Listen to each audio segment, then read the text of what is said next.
سب سے پہلے تمام دوستوں کو السلام علیکم۔ قومی ٹیم کی کپتان بابر اعظم نے رواں سال جہاں خود رنز کے انبار لگائے، وہی بھارتی کپتان وراٹ کوہلی کو سینچری میں بھی پیچھے چھوڑ دیا ہے۔ ویڈیو کی تفصیل میں جانے سے پہلے اس ویڈیو کو لائک کریں اور کمنٹ سیکشن میں آپ بھائی وراٹ کوہلی یا پھر بابر اعظم کے فین ہو اپنے بہترین کھلاڑی کا نام کمنٹ سیکشن میں ضرور لکھیں۔ قومی ٹیم کی کپتان بابر اعظم نے رواں سال جہاں خود رنز کے انبار لگائے، وہی بھارتی کپتان وراٹ کوہلی کو سینچریوں کے میدان میں بھی پیچھے چھوڑ دیا۔ 2020 میں بابر اعظم نے اپنی سینچری کی تعداد بڑھائی اور دوسری طرف وراٹ کوہلی نے آسٹریلیا کے خلاف تیسرے ون ڈے میں سچن ٹنڈولکر کا ریکارڈ توڑ کر تیز ترین 12,000 رن بنانے کا اعزاز حاصل کیا، مگر وہ اس سال ایک بھی سینچری اسکور نہیں کر سکے۔ وراٹ کوہلی نے رواں سال ٹیسٹ کرکٹ میں 2 میچز کی 4 اننگز میں 95 گیندیں کھیلی اور صرف 38 رن بنائے، جن میں 6 چوکے شامل تھے۔ اب بھارت نے 17 دسمبر کو ایڈیلیڈ میں آسٹریلیا کے خلاف ڈے اینڈ نائٹ ٹیسٹ کھیلنا ہے، جو وراٹ کوہلی کے پاس رواں سال اپنا ٹیسٹ ریکارڈ بہتر بنانے کا موقع ہے، کیونکہ وہ پہلے ٹیسٹ کے بعد بچے کی پیدائش کے سبب بھارت واپس روانہ ہو جائیں گے۔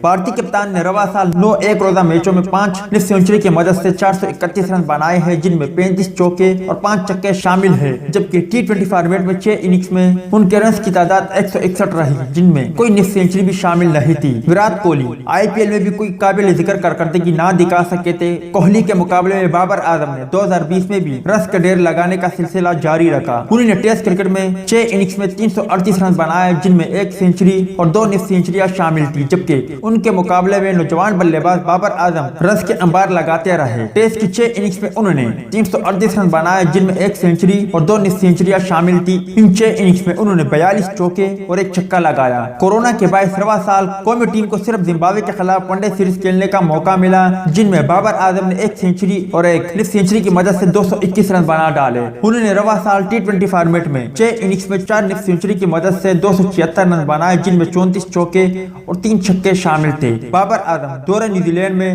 18 دسمبر سے اپنے مشن کا آغاز کریں گے۔